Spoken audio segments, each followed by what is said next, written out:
Hello friends, எல்லாத்துக்கும் வணக்கம். நான் உங்கள் டேவிட் அன்பு. இன்றைக்கி நம்ம டே 23ல் டே 21, 22லலாம் இஃப்பை பற்றியே படிச்சுட்டு வந்தோம். இப்போது அந்த ஸ்ட்ரக்சருக்கு அடுத்து பார்த்தீங்க அப்படின்னா இஃப் வேரியேஷன்ஸ்னு நிறைய இருக்குங்க. அதில் ஒரு சில பார்ட், ஒரு 4 எலிமெண்ட் மட்டும் இன்றைக்கி நம்ம கிளாஸில் பார்க்க போகிறோம். சரிங்களா? அது என்னென்ன அப்படின்னா what if, only if, if so and if not. இந்த வார்த்தைகளை எப்படி ஆங்கிலத்தில் பயன்படுத்த போகிறது அப்படிங்கிறத கிறிஸ்டல் கிளியராக பார்த்துடலாம். ஸோ வீடியோவை ஸ்கிப் பண்ணாமல் பாருங்கள். இன்னும் இஃப் வேரியேஷன்ஸ் நிறையா இருக்குது. இன்னொரு பார்ட்டை நான் அடுத்த கிளாஸில் சொல்லித்தரேன். ஓகே, டே 24ல் சொல்லிக் கொடுக்குறேன். 24ல் ஒரு நாள், 23ல் ஒரு நாள், ஒரு 8 வேரியேஷன்ஸ் தெரிஞ்சுக்கிட்டாலே போதும், நீங்கள் மாஸ் கலப்பலாம். சரிங்களா? ரைட். இப்போ வீடியோக்குள்ளே போகிறக்கு முன்னாடி இதை ஃபஸ்ட் டைம் நம்ம சேனலுக்கு வந்திருக்கீங்கன்னா மறக்காம நம்ம சேனலை சப்ஸ்கிரைப் பண்ணிட்டு பெல் பட்டனை கிளிக் பண்ணி வச்சுக்கோங்க. அப்போ தான் நான் போடுற வீடியோஸ் உங்களை தொடர்ந்து வந்து சேரும். அண்ட் இப்போவே லைக்கும் போட்டு வச்சுருங்க. நம்ம வித்தவுட் டிலே வீடியோக்குள்ளே போயிடலாம். இப்போ இந்த 4 வார்த்தைகளோட மீனிங் ஃபஸ்ட்டு பார்த்துடலாம் என்ன அப்படின்ட்டு. பாருங்கள், what if, only if, if so, if not. இந்த ஃபஸ்ட்டு வார்த்தை பாருங்களேன், வாட் இஃப். இந்த வார்த்தையை பார்க்கும்போதே தெரியுது வாட் அப்படின்னா ஒரு கொஸ்டின் வார்த்தை. அதற்கு நாம் தமிழில் என்ன வச்சுருக்கோம், என்ன அப்படிங்கிற வார்த்தையை வச்சுருக்கோம். சரிங்களா? அதாவது இந்த வாட் இஃப் அப்படிங்கிற பர்டிகுலர் ஃப்ரேஸுக்கு அடுத்து நீங்கள் ஒரு மெயின் கிளாஸை தாங்க யூஸ் பண்ணணும். ஓகே, அப்போ வாட் இஃப் அப்படிங்கிற வார்த்தை கூட ஒரு மெயின் கிளாஸ் யூஸ் பண்ணிங்கன்னா இந்த பர்டிகுலர் சென்டென்ஸ் யாராக இருக்கும்னா ஒரு கேள்வி வாக்கியமாக இருக்கும். மற்ற எல்லாமே பார்த்தீங்கன்னா நார்மலான ஸ்டேட்மெண்ட் தான். சரிங்களா? இதுதான் பார்த்தீங்கன்னா எப்பயுமே 100% கொஸ்டின் சென்டென்ஸாக தான் வரும், ஒரு இன்ட்ராகேட்டிவ் சென்டென்ஸாக தான் வரும். புரியுதுங்களா? எக்காரணத்து கொண்டு மாறாது. அதை ஃபஸ்ட்டு நீங்கள் புரிஞ்சுக்கணும். வாட் இஃப்னாலே கொஸ்டின் தான். அதாவது எப்படின்னா, ஒரு செயல் நடந்தால் நாம் என்ன பண்ணுறது? ஏதோ ஒன்று நடக்குதுன்னு வச்சுக்கோங்களேன், அது அப்படி நடந்தால் என்ன பண்ணுறது? அது அப்படி நடந்திருந்தால் நீ என்ன பண்ணியிருப்ப? ஓகே, ப்ரெசண்ட்டுக்கு யூஸ் பண்ணலாம், பாஸ்ட்டுக்கு யூஸ் பண்ணலாம். எப்படி நம்ம இஃப் கிளாஸில் வரக்கூடிய அந்த ஃபஸ்ட்டு நம்ம பேட்டர்ன் பார்த்தோம் பார்த்தீங்களா, பேட்டர்ன் 1, பேட்டர்ன் 2, பேட்டர்ன் 3, டே 21, 22ல் அங்கெல்லாம் எப்படி நாம் அந்த டென்சஸ் யூஸ் பண்ணமோ ப்ரெசண்ட்டுக்கு பாஸ்ட்டுக்கும் அதே மாதிரி இங்கே எல்லாமே அப்ளிகபிள் ஆகும். இஃப்னு வந்துட்டாலே அப்ளிகபிள் ஆயிரும். சரிங்களா? ஒரு சில எக்ஸப்ஷன்ஸாக இருக்கும், அது நடத்தும்போது நான் உங்களுக்கு சொல்லிக் கொடுப்பேன். ஆனால் இன்றைக்கி நம்ம படிக்க போகிறதுல டே 21, 22ல் என்னென்ன படிச்சிங்களோ எல்லா டென்ஸுமே அப்படியே அப்ளிகபிள் ஆகும். அதனால் நீங்கள் கவலைப்படாமல் யூஸ் பண்ணலாம். சரிங்களா? அப்போ ப்ரெசண்ட்டில் நீங்கள் ஒரு விஷயத்தை கேட்குறீங்கன்னா, ஒரு வேளை அந்த விஷயம் நடந்தால், எப்படி ஒரு விஷயம் நடந்தால் நாம் என்ன பண்ணுறது இப்படிங்கிற மாதிரி தான் அர்த்தத்திலே வரும். ஓகே, என்ன பண்ணுறது, ஓகே, இல்லாட்டி என்ன செய்வது, இல்லாட்டி என்ன செய்கிறது, இதுதான் வழக்கு தமிழ். ஓகே, என்ன செய்கிறது, ஐயோ என்ன ஆகும், இந்த மாதிரிலாம் பார்த்தீங்கன்னா நம்ம சில சமயங்களில் கேள்வி எழுப்புவோம். ஓகே, அது அப்படி நடந்தால் என்ன ஆகும், இவங்க வந்தாங்கன்னு என்ன பண்ணுறது, வரலன்னு என்ன செய்கிறது. ஓகே, பாஸ்ட்டுக்கு நம்ம இது யூஸ் பண்ணோம் அப்படின்னா என்ன பண்ணி இருப்ப. ஓகே, என்ன பண்ணி இருப்ப, இந்த டோனில் தான் வரும். ஓகே, ஐயோ ஒரு வேளை உன்னை கூப்பிட்டு போயிருந்தாங்கன்னு என்ன பண்ணியிருப்ப, ஒரு வேளை உன்னை கூட்டிகிட்டு போயிருந்தாங்கன்னா உன்னை அரெஸ்ட் பண்ணியிருந்தாங்கன்னு என்ன பண்ணியிருப்ப. புரியுதுங்களா? என்ன செஞ்சுருப்ப. இந்த மாதிரி அர்த்தத்தில் நீங்கள் என்ன பண்ணிக்கணும், இந்த வார்த்தைகளை யூஸ் பண்ணணும். ஓகே, என்ன செஞ்சுருப்ப, என்ன ஆகிருக்கும், இதெல்லாமே பார்த்தீங்கன்னா வாட் இஃப் அப்படிங்கிற வார்த்தை கடந்த காலத்துக்கும் நிகழ்காலத்துக்கும் கொடுக்கக்கூடிய அர்த்தம். இது நீங்கள் புரிஞ்சுக்கணும். 1.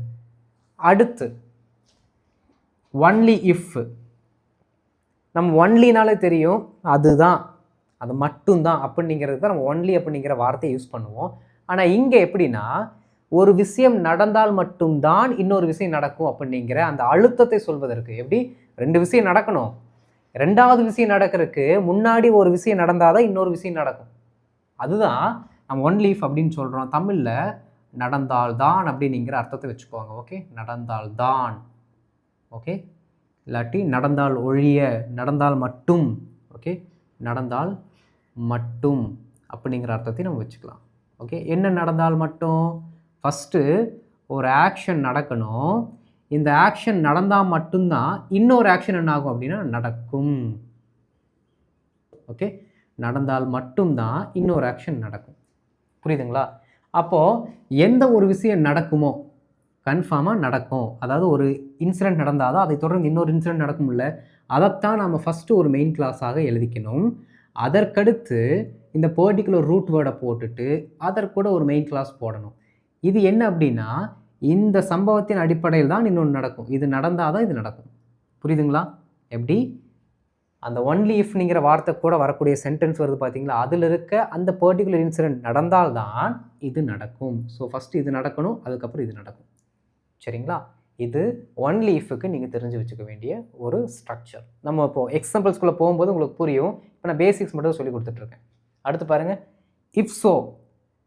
இஃப் ஸோ அப்படின்னாலும் அதே கான்செப்ட் தான். ஒன்று நடக்கணும், அதை தொடர்ந்து இன்னொன்று நடக்கும். புரியுதுங்களா? இஃப் ஸோ அப்படின்னா அப்படி இருந்தால் அப்படின்னு அர்த்தம். ஓகே, அப்படி இருந்தால் ஒரு விஷயம் நடக்குது, அந்த விஷயம் அப்படி நடந்தால். இன்னொரு அர்த்தம் எப்படின்னா அப்படின்னா. அப்படின்னா இதுதான் பார்த்தீங்கன்னா நம்ம வழக்கு தமிழுக்கு கரெக்டாக சூட் ஆகும். சரிங்களா?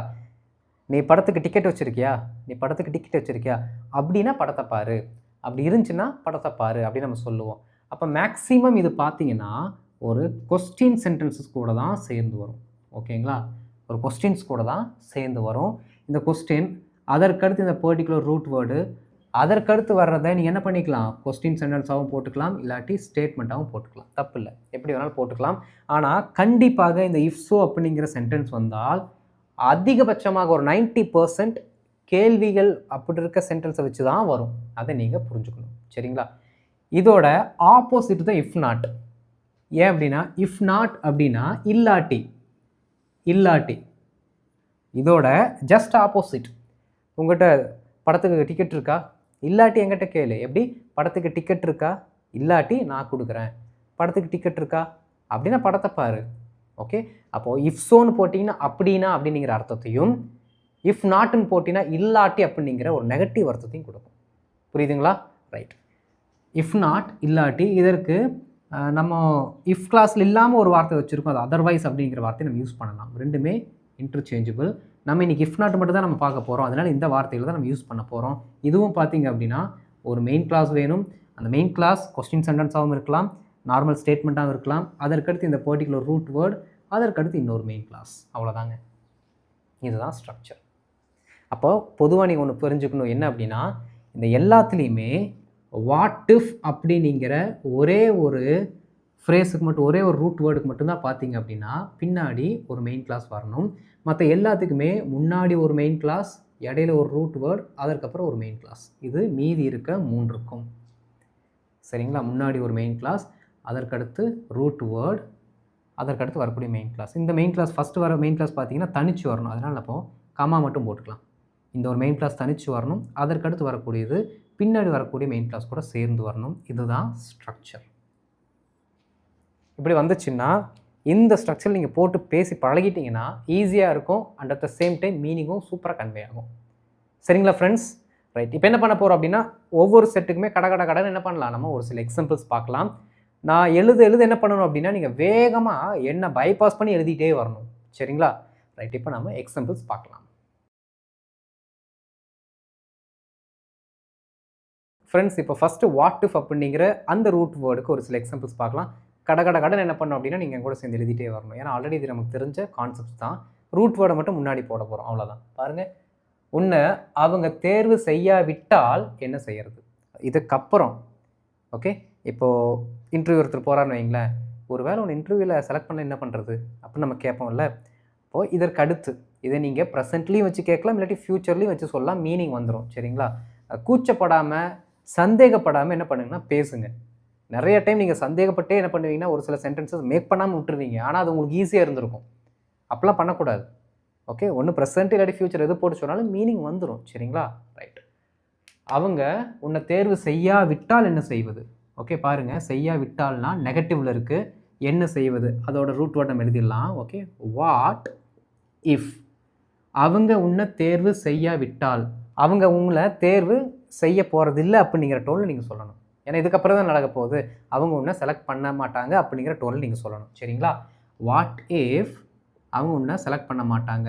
Okay, they don't select you.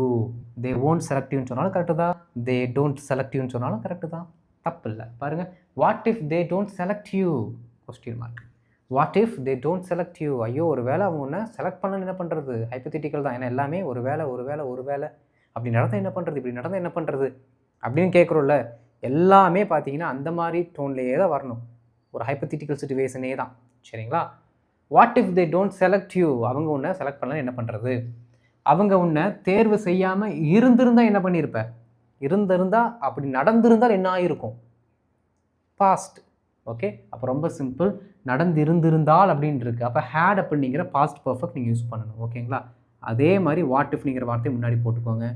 What if they hadn't, அவ்வளோதான். What if they hadn't selected you, கடைசியில் ஒரு கேள்விக்குறி, அவ்வளோதான். சரிங்களா, பாருங்கள், what if they hadn't selected you, what if they hadn't selected you, simple. சரியான தேதியில் மழை வரலன்னு என்ன பண்ணுறது, இதுக்கப்புறம் தான் சரியான டைமில் மழை வரலன்னு என்ன பண்ணுறது, ஃப்யூச்சர் டோனில் போட்டு நம்ம சொல்கிறதுனால சொல்லிக்கலாம். பாருங்கள் என்ன பண்ணுறது, வாட் இஃப் மழை வரும், மழை வரும், it will rain. Okay, it will rain, மழை வராது, இட் won't ரெயின். பாசிட்டிவில் இருந்துச்சுன்னா நீங்கள் பாசிட்டிவ் எழுதிக்கலாம், நெகட்டிவில் இருந்தால் நீங்கள் நெகட்டிவில் எழுதணும். ஓகே, இட் won't ரெயின், அவ்வளோதான், சிம்பிள். தமிழில் தான் பார்த்தீங்கன்னா பெரிய சென்டென்ஸ், இங்கிலீஷில் ரொம்ப ரொம்ப simple. What if it won't rain, what if it won't rain. Okay, சரியான தேதியில் இருக்குங்களா, அப்போ அதையும் நம்ம ஆட் பண்ணிக்கலாம். What if it won't rain on time. Okay, இல்லாட்டி ஆன் த பர்ஃபெக்ட் டேட், எது சொன்னாலும் கரெக்டு தான். ஓகே, ஆன் டைம்ங்கிறது சிம்பிளாக இருக்கும். பாருங்கள், what if it won't rain on time, what if it won't rain on time, ரொம்ப சிம்பிள். இதுக்கு பின்னாடி வர்றது எல்லாமே முழு அர்த்தத்தை கொடுக்கக்கூடிய வாக்கியங்கள், அதை நீங்கள் மறந்துடவே கூடாது. முழு வாக்கியத்துக்கு முன்னாடி வாட் இஃப் நம்ம ஆட் பண்ணிகிட்டே வந்திருக்கோம். சரிங்களா, அடுத்து பாருங்கள், சரியான தேதியில் பொருட்கள் வராமல் இருந்திருந்தால் என்ன ஆகுறது, நல்ல வேலை டைமுக்கு பொருள் வந்துருச்சு, டைமுக்கு பொருள் வராமல் இருந்திருந்தால் என்ன ஆகிருக்கும் அப்படின்னு நம்ம சொல்லுவோம்ல, அதே தான் இருந்திருந்தால் அப்படின்னு இருக்கு. ஓகே, வாட் இஃப் பொருட்கள் தானே, அப்போது த ப்ராடக்ட்ஸ்னு போட்டுக்கலாம், திங்ஸ்னு போட்டாலும் சரி, ப்ராடக்ட்ஸ்னு போட்டாலும் சரி, எது போட்டாலும் கரெக்டு தான். What if the products hadn't இல்லாட்டி didn't, எது போட்டாலும் ஓகே தான், தப்பு இல்லை. hadn't reached us, அதே ஆன் டைம் யூஸ் பண்ணிக்கலாம், reached us on time. didn't reachனு போடணும், had வந்தால் V3, didn't வந்தால் V1. Okay, didn't reach us on time, ரெண்டுமே கரெக்ட். பாருங்கள், what if the products hadn't reached us on time, வராமல் இருந்திருந்தா என்ன ஆயிருக்கும், what if the products didn't reach us on time, ஒருவேளை அந்த பொருள் நமக்கு கிடைக்காம இருந்தால் என்ன பண்ணியிருப்போம், புரியுதுங்களா, ரெண்டுமே நீங்கள் என்ன பண்ணிக்கலாம், யூஸ் பண்ணிக்கலாம் பாஸ்ட்டுக்கு. ரைட், அடுத்து பாருங்கள், இந்த பாடம் புரியலன்னா என்ன பண்ணுறது, இப்போ நடத்துகிற பாடம் புரியலன்னு என்ன பண்ணுறது, உங்களுக்கு புரியலன்னு என்ன பண்ணுறது அப்படிங்கிற மாதிரி எழுதுறேன். சரிங்களா, what if you don't understand this lesson, what if you don't understand this lesson, கடைசியில் ஒரு கேள்விக்குறி. What if you don't understand this lesson, what if you don't understand the lesson, உங்களுக்கு இந்த பாடம் புரியலன்னு என்ன பண்ணுறது, நீங்கள் இந்த பாடத்தை அண்டர்ஸ்டாண்ட் பண்ணிக்கலன்னு என்ன பண்ணுறது, அவ்வளோதான். இவ்வளோதாங்க வாட் இஃபோட அந்த வேலையே, இவ்வளோதான், சிம்பிளாக இருக்கா. ரைட், இப்போ அடுத்து என்ன பண்ணலாம் அப்படின்னா ஒன் லீஃபை பார்க்கலாம்.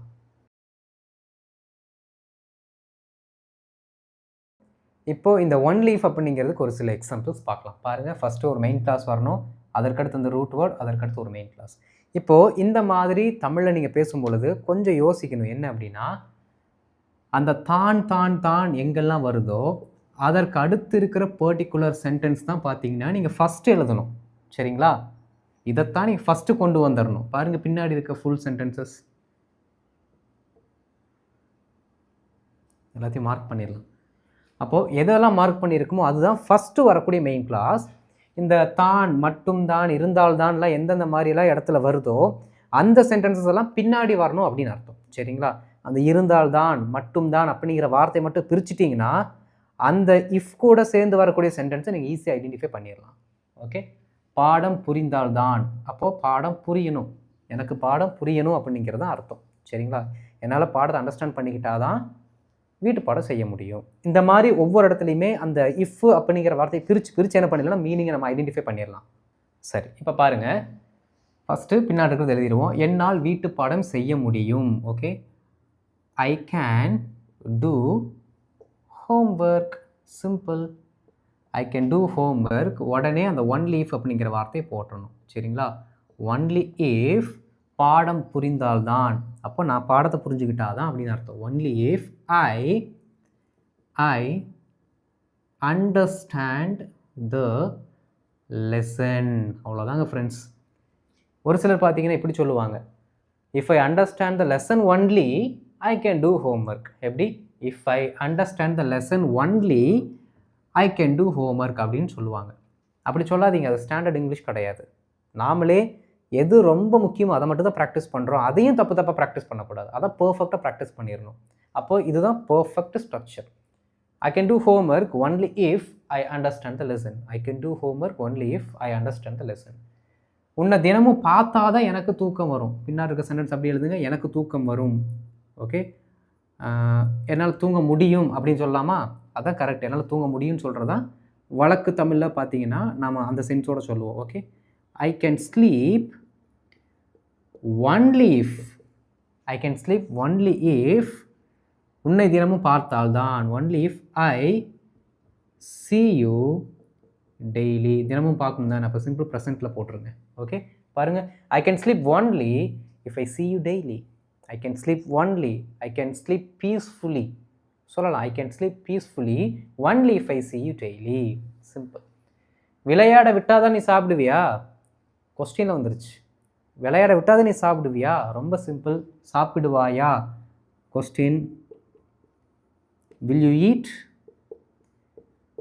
ஒன்லி இஃப் நான் உன்னை விளையாட விட்டா. ஓகே, நான் உன்னை விளையாட விட்டால் தான் சாப்பிடுவியா அப்படி தான் நம்ம கேட்போம். Only if I allow you to play.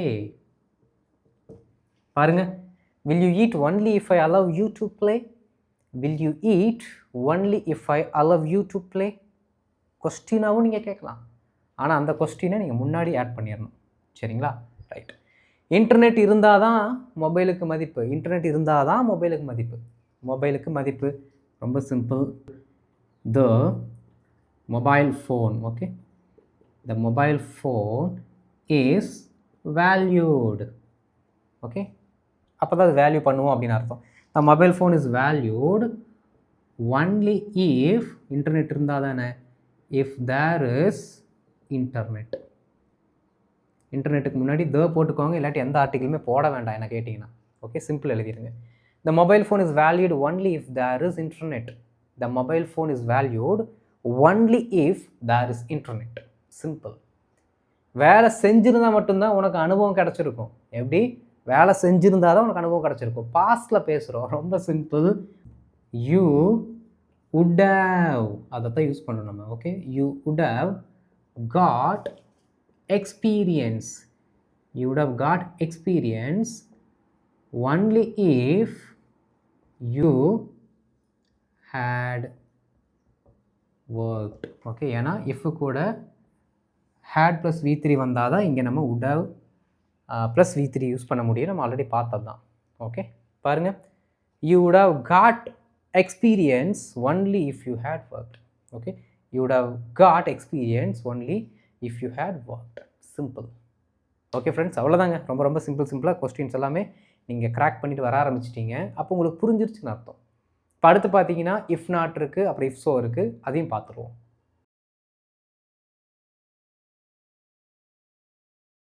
இப்போ பாருங்கள், இஃப் ஸோவோட ஒரு சில எக்ஸாம்பிள்ஸ் பார்க்கலாம். இதை நீங்கள் நல்லா ஒன்று கவனிக்கணும். இஃப் ஸோ அப்படிங்கிற வார்த்தை நீங்கள் யூஸ் பண்ணணும் அப்படின்னா முன்னாடி மேக்ஸிமம் கேள்வியாக கேட்டுருங்க, பின்னாடி ஒரு முழு வாக்கியம், அது இம்பரேட்டிவ் சென்டென்ஸாக இருக்கலாம், கொஸ்டினாக இருக்கலாம், ஸ்டேட்மெண்ட்டாக இருக்கலாம், எது வேணா இருக்கலாம். சரிங்களா? ஆனால் ஒரு முழு வாக்கியத்தை போடுறதுக்கு ட்ரை பண்ணுங்கள். அது என்ன ஸ்ட்ரக்சராக இருந்தாலும் சரி. இம்பரேட்டிவ்னா இம்பரேட்டிவோட ஸ்ட்ரக்சர், ஸ்டேட்மெண்ட்னா ஸ்டேட்மெண்ட்டோட ஸ்ட்ரக்சர், ஆனால் அது கம்ப்ளீட்டாக இருக்கணும். சரிங்களா? பாருங்கள், உனக்கு பாட தெரியுமா அப்படின்னா பாடு, அப்படின்னா பாடு. என்ன ஸ்ட்ரக்சரில் இருக்கோ அப்படியே போட்டுருங்க. இங்கே வந்து நம்ம எதுவுமே பண்ண தேவையில்லை. என்ன ஸ்ட்ரக்சரில் இருக்கோ அப்படியே போட்டுற வேண்டியது தான். உனக்கு பாட தெரியுமா? Do you know how to sing? Do you know to சிங்னு கேட்கக்கூடாதுங்க. Do you know how to sing தான் கேட்கணும். பாட தெரியுமானா உனக்கு எப்படி பாட தெரியும், அதை கேட்கும்போதே ஹவுனிங்கிற வார்த்தை உள்ளுக்குள்ளே இருக்கும். அதான் கரெக்டான யூசேஜ். சரிங்களா? அப்போ நீங்கள் அதை யூஸ் பண்ணணும். உனக்கு ஆட தெரியுமா? உனக்கு ஓட தெரியுமா, இங்கே எல்லாமே நீங்கள் ஹவுங்கிற வார்த்தையை உள்ளுக்குள்ளே இணைச்சி தான் கேள்வியாக கேட்கணும். அண்டு இந்த பர்டிகுலர் கொஸ்டின்ஸ் எல்லாமே பார்த்தீங்க அப்படின்னா அது SR no type of questions தான் வரணும். புரியுதுங்களா? WH போட்டுற வேணாம், மேக்ஸிமம் எஸ்ஆர் நோ டைப் தான் வரணும். அதனால தான் டூ, வில்லு, டிட்டு, ஹேவ் இந்த மாதிரியே தான் கொஸ்டின்ஸ் ஆரம்பிக்கும் எல்லாத்துலேயுமே. பாருங்கள், do you know how to sing, உனக்கு பாட தெரியுமா அப்படின்னா பாடு. Okay, if so please sing, அவ்வளோதான். Do you know how to sing, if so please sing அப்படின்னா பாடு. If so please sing. நாளைக்கு நீ லீவ் எடுக்கிறியா அப்படின்னா இன்றைக்கே உன்னோட வேலையில் முடி. நாளைக்கு நீ விடுமுறை எடுக்கிறாயா, ரொம்ப simple. R you taking leave tomorrow? Okay, question mark. Okay, R you taking leave tomorrow? If so அப்படின்னா இன்றைக்கே உன்னோட வேலையில் முடி. Okay, you finish. Okay, you finish your work today itself. Okay, இல்லாட்டி இன்றைக்கே வேலையை நீ முடிக்கணும் அப்படின்னா யூ ஷுட்னு போட்டுருங்க, முடிஞ்சு போச்சு. ஒரு வார்த்தை மட்டும் ஆட் பண்ணிங்கன்னா அப்படியே மாறிடும். If so you should finish your work today itself. பாருங்கள், are you taking leave tomorrow? If so you should complete your task today itself. You should complete all your task today itself. சிம்பிளோ simple. குளிச்சிட்டியா அப்படின்னா வா, சீக்கிரம் போகலாம், சீக்கிரம் கிளம்பலாம். ரொம்ப சிம்பிள். குளிச்சிட்டியா, ஹேவ் யூ அப்படி தான் கேட்கணும். குளிச்சிட்டியா, அது செஞ்சிட்டியா, போயிட்டியா, சாப்பிட்டியா அப்படின்னு வந்துட்டாலே ஹேவ்னிங்கிற வார்த்தை தான் வரணும். ஹேவ் யூ டேக்கன் அ பாத்? அ பாத் பார்த்துக்கோங்க, கொஸ்டின்ஸ் இப்படி தான் மேக் பண்ணணும். பாத்துக்கு முன்னாடி குளிச்சிட்டியா, இல்லை நான் குளிக்கிறேன் அப்படிங்கிறத நீங்கள் சொன்னாலும் பாத்துக்கு முன்னாடி போட்டுக்கோங்க. Okay, have you taken a bath? If so நாம் சீக்கிரம் போகலாம். பாருங்கள், we can leave now. Okay, have you taken a bath? if so we can leave now. if so we can leave now. ரொம்ப சிம்பிள். அடுத்து பாருங்கள், car வாங்கிட்டியா அப்படின்னாவா ஒரு drive போகலாம், ஒரு ரவுண்டு போகலாம், அதை தான் சுற்றுன்னு எழுதியிருக்கேன். கார் வாங்கிட்டியா, குளிச்சிட்டியா, வாங்கிட்டியா, அப்போ அதே ஸ்ட்ரக்சர் தான். Okay, have you bought a car? if so அப்படின்னா வா ஒரு ரவுண்டு போகலாம். Okay, let's go for a drive. அவ்வளோதான், let's go for a drive. பாருங்கள், லெட்டெல்லாம் நீங்கள் யூஸ் பண்ணிக்கலாம், தப்பே இல்லை. Have you bought a car? If so let's go for a drive. Have you bought a car? If so let's go for a drive. Simple. என்ன உனக்கு தெரியுமா அப்படின்னா முதல்ல என்னை எங்கே பார்த்த? என்ன உனக்கு தெரியுமா? சரி, அப்படின்னா ஃபஸ்ட் என்னை எங்கே பார்த்த எழுதலாங்களா? வாங்க. என்னை உனக்கு தெரியுமா? Do you know me? If so முதல்ல என்னை எங்கே பார்த்தா? If so where did you meet me இல்லாட்டி see me ஃபஸ்ட்? அட் ஃபஸ்ட்டில் வேண்டாம், வெறும் ஃபஸ்ட்டுன்னு சொன்னாலே போதும். அப்போ உங்களுக்கு ஒன்று தெரிஞ்சிருக்கணும், இந்த பர்டிகுலர் இஃப் ஸோக்கு அடுத்து இம்பரேட்டிவ் போட்டுக்கலாம், சாதா சென்டென்ஸ் போட்டுக்கலாம், இன்ட்ரோகேட்டிவ் சென்டென்ஸும் போட்டுக்கலாம். ஓகே, பாருங்கள். Do you know me? If so where did you meet me first? Where did you see me first? Where did you find me first? எது வேணாலும் சொல்லுங்கள், உங்களோட விருப்பம், நீங்கள் என்ன வேணாலும் போட்டுக்கலாம். Okay, do you know me? If so where did you meet me first? Do you know me? If so where did you meet me first? Simple. இன்னும் கடைசியாக ஒன்று அது இஃப் நாட் அப்படிங்கிறத மட்டும் பார்த்துட்டோம்னா நம்ம ஹோம்ஒர்க் போயிடலாம்.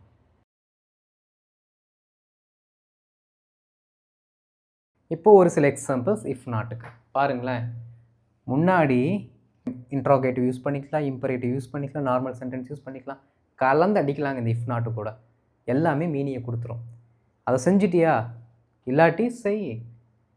புரியுதுங்களா? இந்த இல்லாட்டி அப்படிங்கிற வார்த்தையை பார்த்தீங்கன்னா நம்ம கேள்விக்கு யூஸ் பண்ணுவோம், நீ வா இல்லாட்டி நான் வருவேன். கட்டளைக்கு யூஸ் பண்ணுறோம், அவங்க எல்லோரும் வருவாங்க, இல்லாட்டி நாம் எல்லோரும் போகலாம். நார்மல் சென்டென்ஸும் யூஸ் பண்ணுறோம், எல்லா இடத்துலையும் யூஸ் ஆகும். புரியுதுங்களா? நீங்கள் தயவு செய்து இதை புரிஞ்சுக்கிட்டு ப்ராக்டிஸ் பண்ணுங்கள். ரைட், பாருங்கள், என்ன ஆர்டரில் இருக்கோ அந்த ஆர்டரில் எழுதிடலாம். இஃப் ஸோவும் சரி, இஃப் நாட்டும் சரி, இருக்கிற ஆர்டரில் அப்படியே எழுதிட்டு போயிட வேண்டியது தான். நம்ம மற்றதுக்கெல்லாம் வாட் இஃப்கெல்லாம் பார்த்தீங்களா பின்னாடி இருக்கிறது முன்னாடி இருக்கிறதெல்லாம் பின்னாடி தூக்கி போடுவோம். அதெல்லாம் இங்கே வேண்டாம். சரிங்களா? ரைட். அவர் வருவார், இல்லாட்டி அவருடைய உதவியாளரை அனுப்புவார். அவர் வருவார். ஓகே, he will come,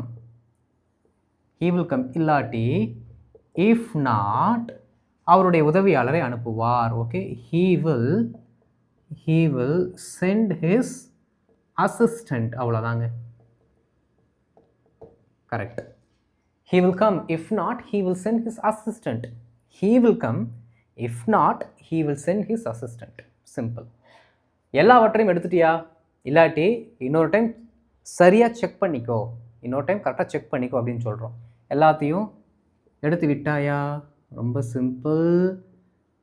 சொல்லும் பொழுதே உங்களுக்கு தெரிஞ்சிடணும் என்ன சென்டென்ஸ் வரணும் அப்படின்ட்டு. Have you taken all the things? Have you taken all the things?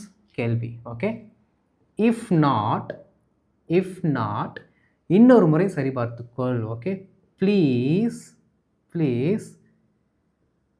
Check it once again. Okay, please check it once again. Have you taken all the things? If not, please check it once again. If not, please check it once again. விளக்குகளை அணை, இல்லாட்டி மின்சாரம் வீணாகும்.